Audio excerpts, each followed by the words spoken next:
Chapter 2. If she weren't tall, I would have noticed her. It is funny how her height shaped my life.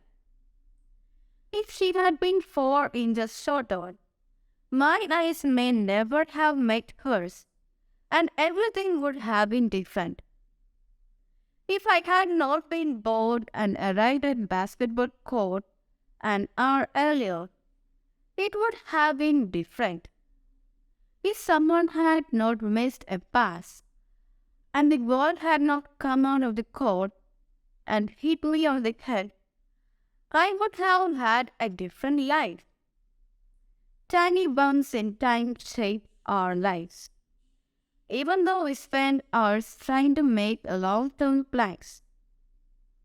I had no plan to meet the love of my life on a basketball court. I was there only to kill time, and because I had nowhere else to go. A small crowd of students, mostly men, had gathered around the stupendous basketball court.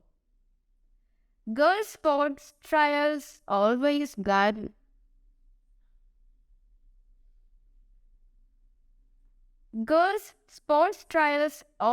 garnered an audience. There was no better excuse to shut them out. Everyone spoke in English. I didn't speak at all.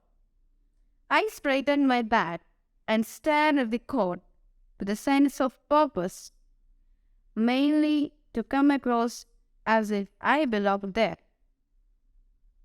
As 10 girls came onto the court, the crowd cheered. 5 of the girls belonged to the existing college team. The other 5 had applied for admission under the sports quota. Piyush came to the center of the court, ball in hand and whistle in mouth. As he blew it, the girls sprang into action. 5 feet 9 inches is tall for an Indian girl. It is tall even for a girl in a basketball team. Her long neck, long arms, and long legs held every guy's attention. She was a part of the sports quota applicants. She was a part of the sports quota applicants team.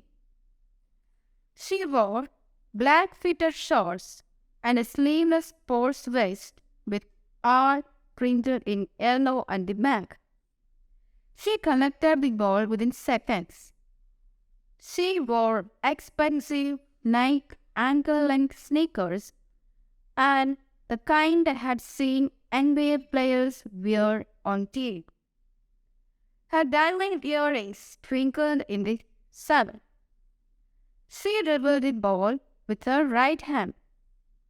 I noticed she had long, beautiful fingers. 10 points for looks, coach, a senior student called out as Aunt passed the ball. The crowd tittered. Well, the men did.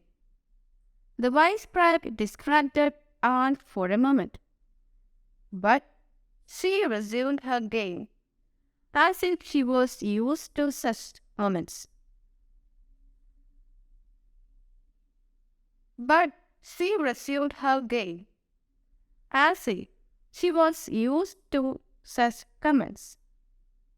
The sports quota girls played well individually. However, they didn't play well as a team. R dribbled the ball and grazed the opposition's basket. 3 of us surrounded her. R passed the ball to her teammate, who missed the pass. What the R screamed. Too late.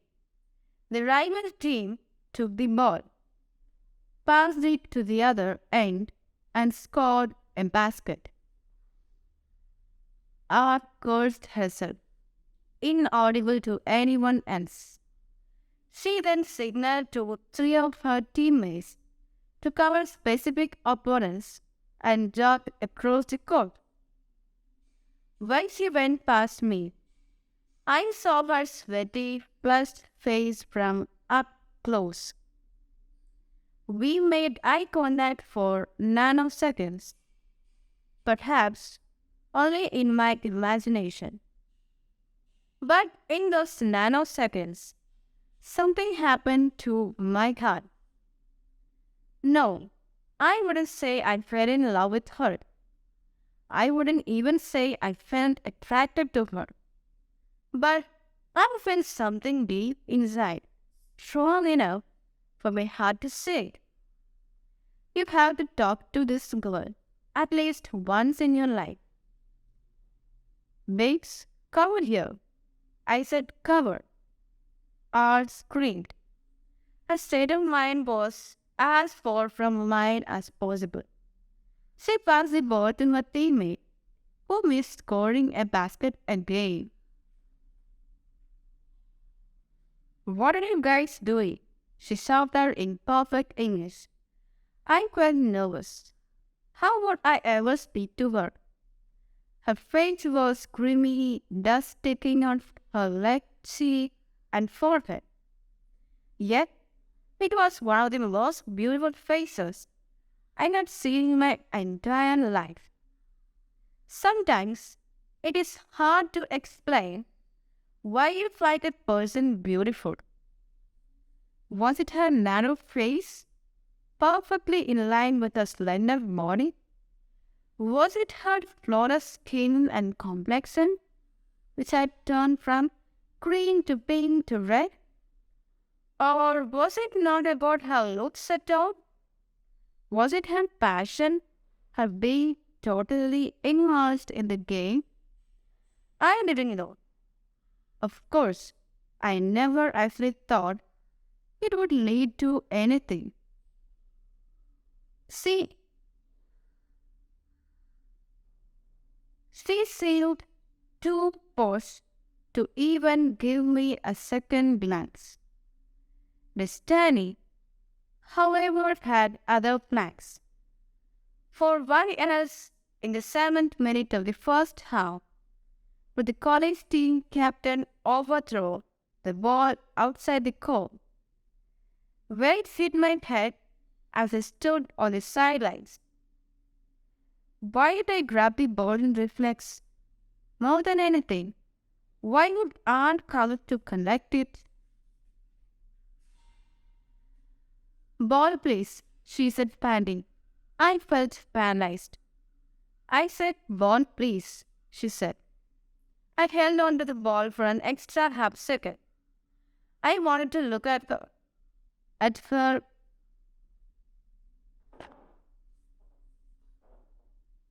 I wanted to look at her a bit longer.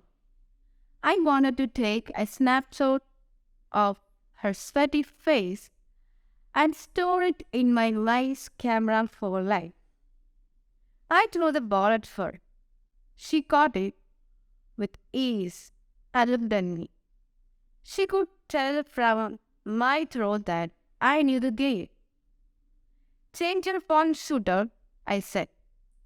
For some reason, I had managed to speak in correct English this time. What? She said. She surveyed me from top to bottom. I now wished I had worn better clothes. I had not changed out of my interview shirt and pants, both of which the tailor back home had stitched too loose for me. I looked out of place on the basketball court. With my fold-up certificates, I resembled a hero from those Hindi films of the 70s. The one who could not find a job. I have a Bihar State T-shirt. I wanted to tell her. Of course, in the middle of a game, and at a first conversation, this was a terrible idea. Your shooter is useless, I said. The referee whistled to commence the game. She turned away and forgot about me faster than her throw reached her team member.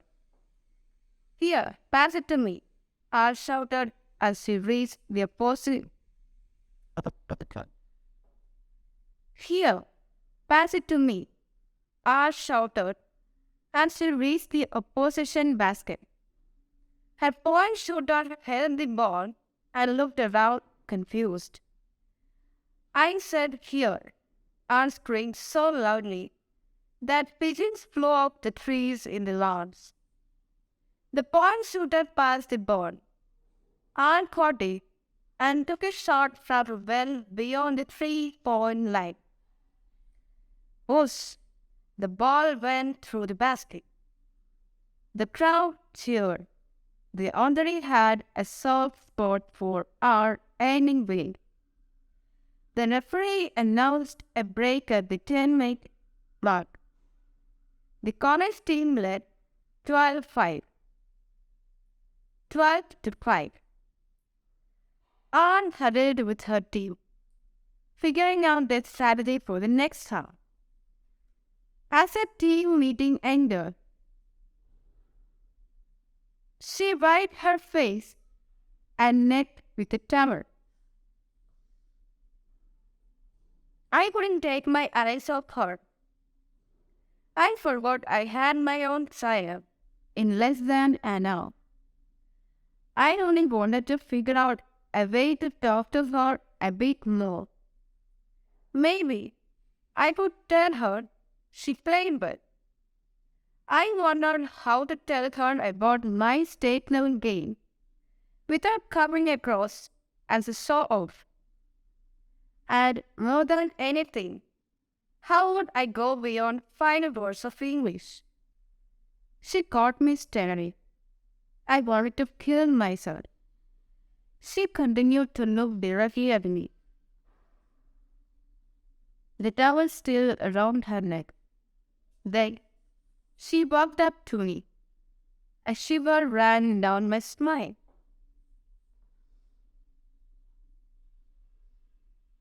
I didn't mean to stare.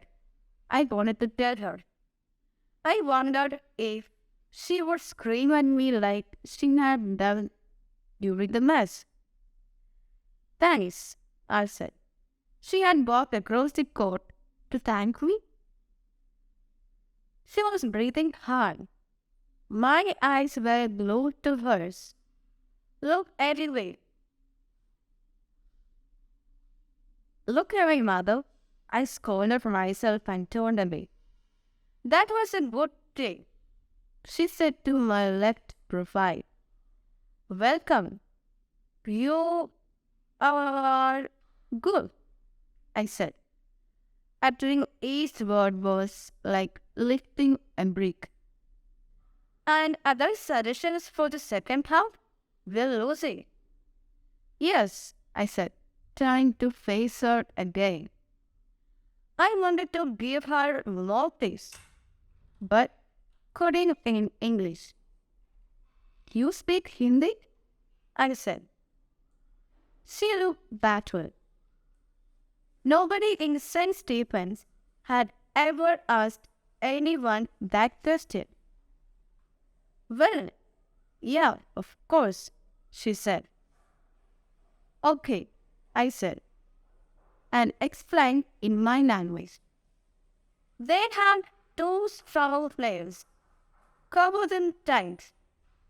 Don't fix formations for your players. 2 of yours should move with them. You become the shooter. Of the other 2, one is your defense, the other supports you. The whistle blew again. Good to go, she said. Catch you later. I didn't understand what catch you meant. Did it mean she would catch what I had said later? Did it mean she didn't understand what I had said? Or did she mean she actually wanted to catch me? Like she liked me so much, she wanted to catch me.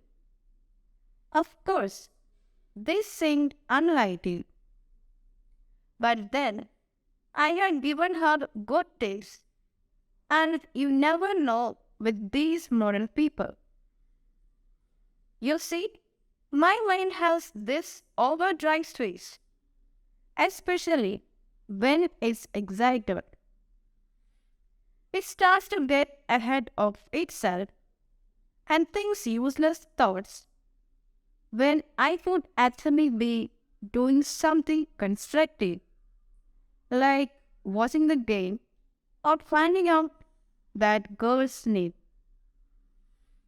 The game restarted.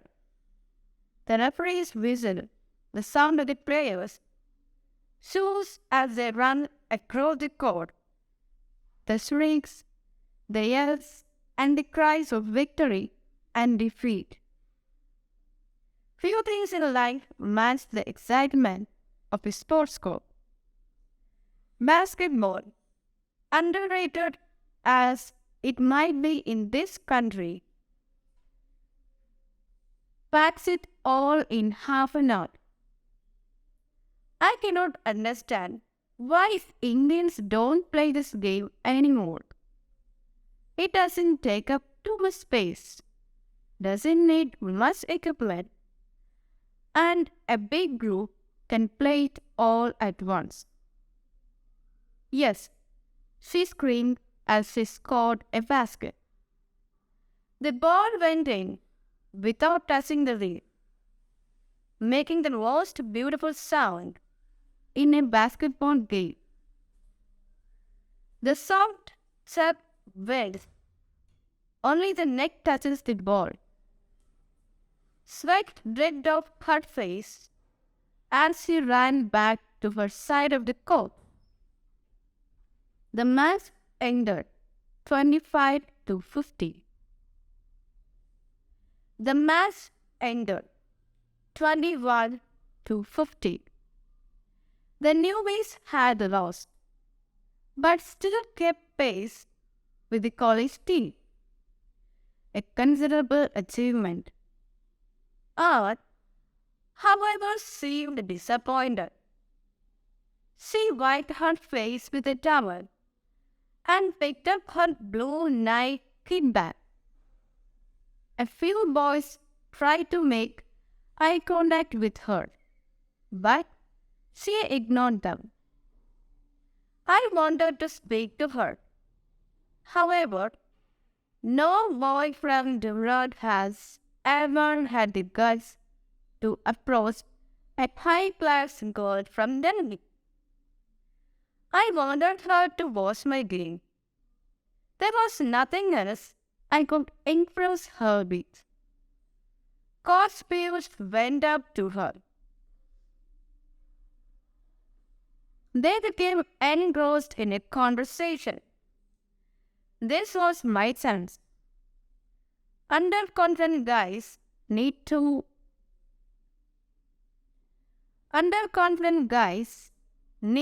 a go-between to speak to a girl. I ran up to Pius. My turn now? I changed up and said to him. Pius turned to me, surprised. I don't know whether at my English or my stupid question or both. I said clearly though, trying about here was up. He said in Bhojpuri, not even Hindi. A minute, will you play like this? Is it a trial or a joke? I regretted innovating. The R interrupted. Oh, you are also sports quota? Piyush looked at both of us, surprised at the familiarity. Yes, answered. One of the few English responses I could give with confidence. State level player? What is Bihari's gave and go? Piyush said, then guffawed before he left. I could have taken offense. He had used the word Bihari, as if to say, was even this quality Bihari can play, despite being a Bihari himself. However, He had helped me without knowing it, so I was grateful. Slip. She looked at me and smiled. No wonder you gave those tips, she said. Stay clever. My God. What is your good name? I blurted out without any context or sense of timing. Also, who on earth says good name these days? Only losers like me who translate Shubh Naam in Hindi to English. Good or bad, only one name, Riya, she said and smiled. Riya, I love her short little name. Or maybe when you start liking people, you start liking everything about them. From their sweaty eyebrows to their little nails. Your name, she said. For the first time in my life, a girl had asked my name. Myself, Madhav Jha. That was my reflexive response. It was only later that I learned that people who construct sentences like that sound low class. You see, we think in Hindi first and simply translate our thoughts word for word. From Bihar, she said and laughed. Right. She didn't laugh because I was a Bihari. She laughed because Piyush had already revealed that fact about me. There was no judgment in her voice. I liked her more and more every second. Yes, you? From Delhi itself. I wanted to continue talking to her. I wanted to know her full name and her native place. That is how we introduce ourselves in Gurgaon. However, I didn't know how to ask her in English. The language one needed to impress girls. Plus, I had a selection trial in a few minutes. The coach blew his whistle. I have my trials now. Will you watch? I said. Okay, he said. I ran rather, hopped in excitement towards the changing room. Soon, I was back on the court and Piyush started the game. I played well. I don't want to brag, but I played better than any player on the college team. Basket, I shouted as I scored my fifth shot. As the crowd clapped, I looked around. She was sitting on one of the benches, sipping water from a bottle. She clapped too. I had a good game, but her presence made me play even better. The score paced forward. I pushed myself harder and scored a few more baskets. When I took a tough shot, the seniors patted my back. Piyush blew the final whistle. Final score 25-28. We had done it. The newbies had managed to defeat the St. Stephen's team. My body was drenched in sweat. I felt drained and exhausted. Players patted my back as I struggled to catch my breath. Piyush came running up to me in the middle of the court. You scored 70 out of 28. Well done, Bihari, he said. He ruffled my sweaty hair. I walked out of the court deliberately towards Riya. Wow, you really are good, she said. Thanks, I said, still panting after the game. Anyway, I have to go, she said, and extended her hand. Nice meeting you. Bye. Bye, I said, my heart sinking. My friend had known it. My friend had known it would end like this. My heart didn't want it to end. Unless we are both lucky, she added and grinned. And the higher powers here admit us. Who knows? I said. Yeah, but if they do, then see you. Else, bye. She walked away. I realized I didn't even know her full name. As they become more distant with every step, I wanted nothing more than to get admission to St. Stephen's. I walked up to Peace. You cracked it. On fire on the courtyard? He said. Sir, but the interview, my English. Sad, he said. Disappointment slammed into me. His expression suggested sad, made it something nasty. But you play very good basketball, Piyush continued.